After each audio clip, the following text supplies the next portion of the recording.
Good morning, everybody. It's a pleasure being here and talking to you about viewpoints on benchmarking in the future. And because Fraunhofer is a quite technological-oriented organization, I will also try to touch base a bit more on the technological side of benchmarking than on the methodological one.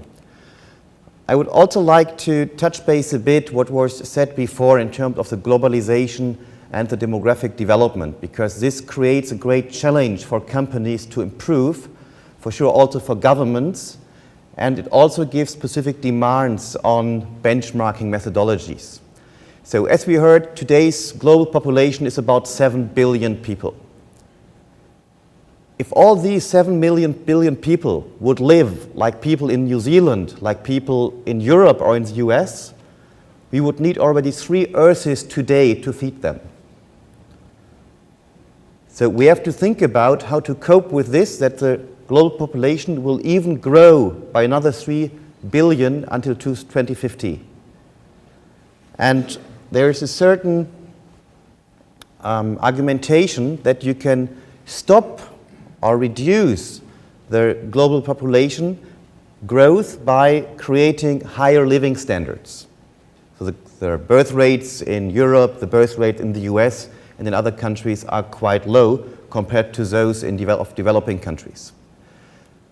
But if you would like to increase the living standards, you have to think about how you could have a higher productivity of resources.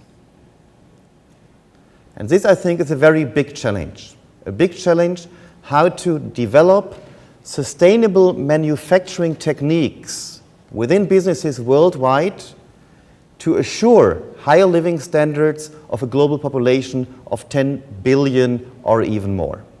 And I would like to go a bit in detail how this could be a bit solved by benchmarking.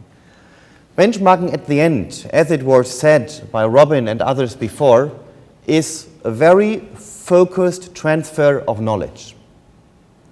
But it's a very focused transfer of particular knowledge, which is knowledge about good practices, of being more successful, of having better production techniques implemented, and so on and so forth.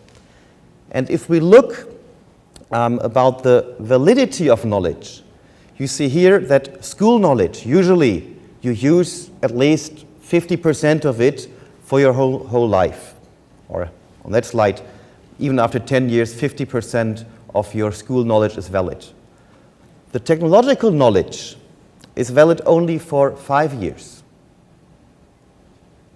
If you remember when you started using computers 10, 15 years ago, you use floppy disk, you use different types of data. This information today is not usable at the end. You cannot read floppy disks. And even the information on this is not valid anymore.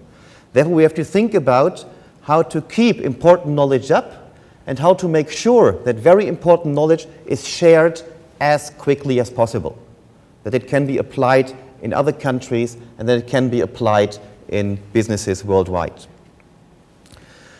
From our perspective, from a technical viewpoint, one of the most challenges in terms of benchmarking are interoperability aspects. And interoperability aspects mean how to technically exchange information. If you just look at the so-called ERP systems, which most of the companies are using, they are so different. For sure, you have the global player, which is SAP, but to use the SAP data for benchmarking purposes, for instance, it's very difficult. They have their own programming language. It is because it's nearly a closed shop. You cannot take information out, transfer it to benchmarking database to see what is a very good performance in terms of quality management, for instance. So we have to think about how we can create technical solutions to enhance the communication and cooperation among organizations. This is one very important challenge. Another challenge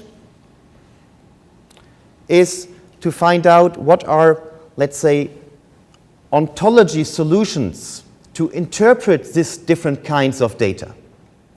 And for sure, ontology is a very, very up-to-date topic.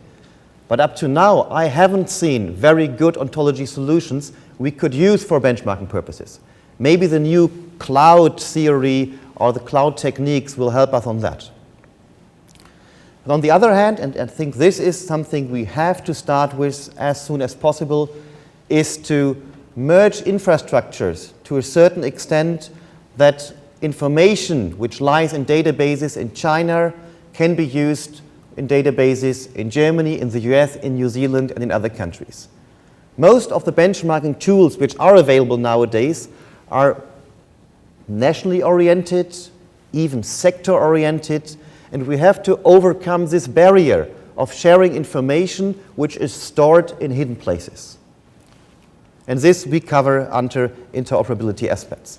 How are today's practices of benchmarking? And I guess most of you have seen certain scattered diagrams talking about good practices, talking about a best performing business. So for sure, in such a diagram, you can identify thousands of businesses in there. One is on the top upper right, so it's supposed to be a good one, but does this information help a lot? Maybe in one single indicator, we could say, yes, that's a good performing business. But to have much more complex analysis, to allow root cause analysis, this, by those two-dimensional illustrations, is nearly impossible. For sure, you also see, or I guess when you're coming from a business, you have a lot of dashboards to analyze and observe your performance. But most of those indicators in dashboards are pretty much individual. And what we need to know, or what you need to know as a business, is which practice is important or is a good one to speed up certain indicators.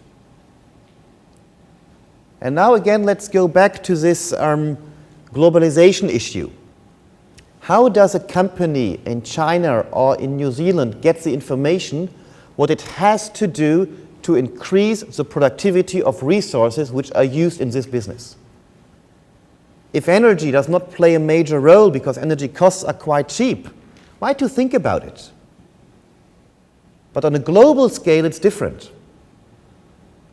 Because for sure, energy is limited. Natural resources are limited.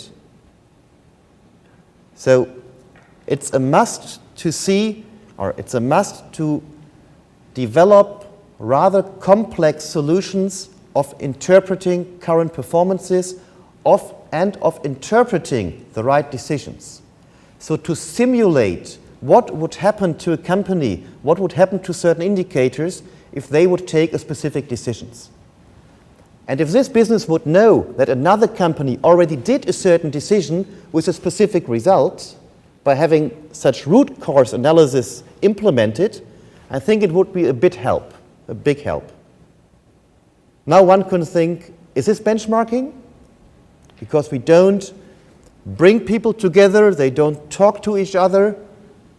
But from a technical viewpoint, you would say, yes, this exactly is benchmarking because it shares information, it shares knowledge, and what it also does, it creates a diagnostic approach. And on the other hand, it gives the medicine to the organizations what are the good practices to overcome certain weaknesses. And we call this visual business intelligence. So I guess a lot of you have heard about the business intelligence wave. And what we are trying to do is to use the business intelligence solutions which are already on the market and to combine them with benchmarking approaches. At the moment, for sure, there are statistical business intelligence tools available. There are many dashboarding techniques available. Yesterday, I've seen some presentations which had very sophisticated dashboards. But there's an increasing importance to get more sophisticated visualizations in place to help businesses doing right decisions in a very complex environment. And here's only one solution, something we developed together with HP. This was, at the end, a management cockpit for NATO, which allowed to do decisions on different levels of hierarchies in a military structure by knowing what the result of a certain decision might be. So that means on the top left there's a management level number 1, which could be Minister of Defense. And this Minister of Defense get only certain knowledge. That means a different viewpoint on the situation. Then we have a second management level, we have the third management level, and at the end we have the activities. So this is the combination of business intelligence solutions with benchmarking information. And to close, I would just summarize what we see as the big challenges and solutions for benchmarking 2030. As I said, on the one hand, there is so much data available, scattered all around the world, and not integrated, because the IT does not provide today interoperability solutions to combine such information. And from our perspective, or let's say from our organizational viewpoint, we are working hard on this to find ways to connect such data sources. Then the transparency of their good practices is important. We can always talk about what is good. We can always visit other organizations to see what they have done well. But to illustrate this as a medicine, as a guidebook, what companies need to implement and what is the way to become a forerunner in good practices, this, we think, should be done by a very detailed process modeling of good approaches which are proven at the end. Then the business intelligence systems which show to visualize the result, not in a very simple two-dimensional diagram, but to allow a very easy, let's call it, information gathering by having very complex structures behind. And for sure also what was already mentioned by Bruce before, all these social networks which are available, we can bring to the business sector. And we are working for some companies to have a Facebook, a business Facebook, a business Xing. That means social media within the organization to bring people together, to share knowledge, etc. We are working as well on best practice TV solutions. So when I talked about business processes before, best practice TV solutions that you can see good practices, learn from them, implement them. Mobile advices, so you're all using smartphones, to have benchmarking apps which can help you. What is the best indicators on this?